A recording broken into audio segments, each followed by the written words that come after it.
The captain's voice was quiet, almost too calm. "Pack your things," he said. "You're going home." Outside the tent, the desert wind howled like something alive. Inside, his eyes wouldn't meet mine. Then he handed me the papers. Official seal, final orders, signature smudged from haste. "Your wife just signed divorce papers.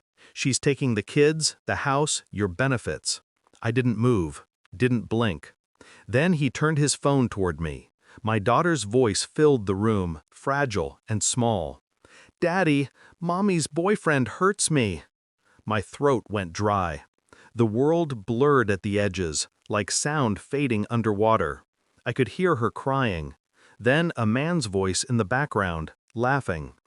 When my wife answered her phone later, she was laughing too. "You're 8,000 miles away," she said. "What are you gonna do?" I looked at my captain. He saw something in my eyes that made him step back. "I'll be home in 18 hours, I said. "Her boyfriend doesn't know I was Special Forces. They discharged me that night. No ceremony, no salute. Just a one-way flight with no return orders." Somewhere between Kuwait and Dulles, the anger burned out and something colder took its place. Clarity. The kind that strips away illusion. She'd been planning this for months. I'd seen the signs before deployment, late-night texts, locked screens, unexplained expenses. But I'd ignored them.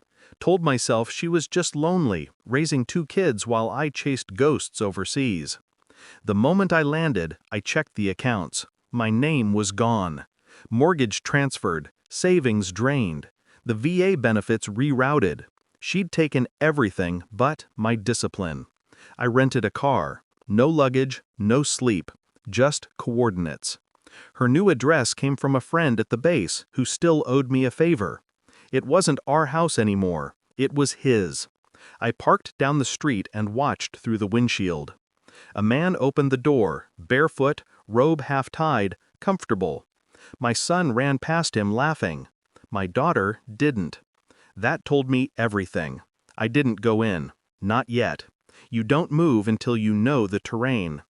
The next 3 days were reconnaissance. Phone records, GPS logs, digital footprints. Old habits die hard. I tracked her emails through a cloud backup she never knew existed. Every secret unfolded like a confession.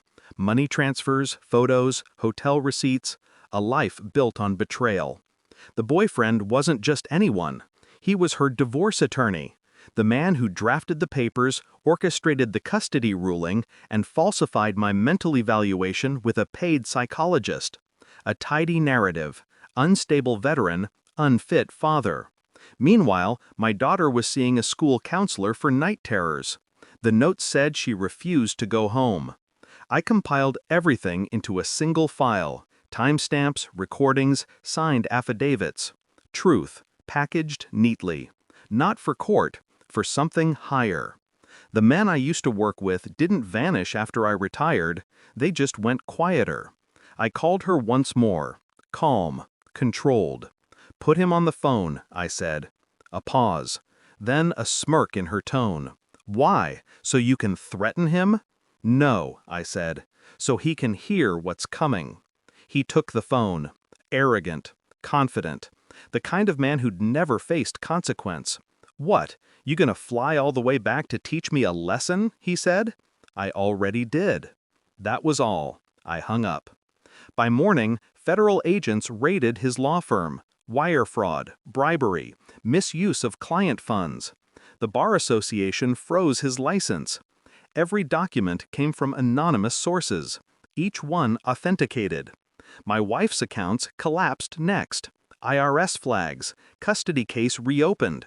Judges don't like being manipulated, especially when the evidence is wrapped in their own signatures. When she called me, she wasn't laughing anymore. "What did you do?" she whispered. "Nothing illegal," I said, "just told the truth to the right people." She lost everything in 48 hours. He lost his freedom. And my children were placed under protective supervision until the review concluded. I didn't touch a dime, didn't raise a hand, didn't need to. Truth, when released, is surgical. It cuts precisely where it must. A friend in DC later sent me a file marked closed. Inside was a single sentence. Custody recommended to biological father.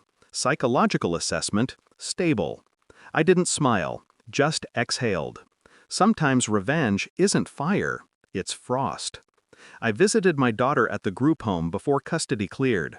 She looked up, eyes wide, cautious, like she was afraid to believe I was real. "It's over," I told her. "You're safe."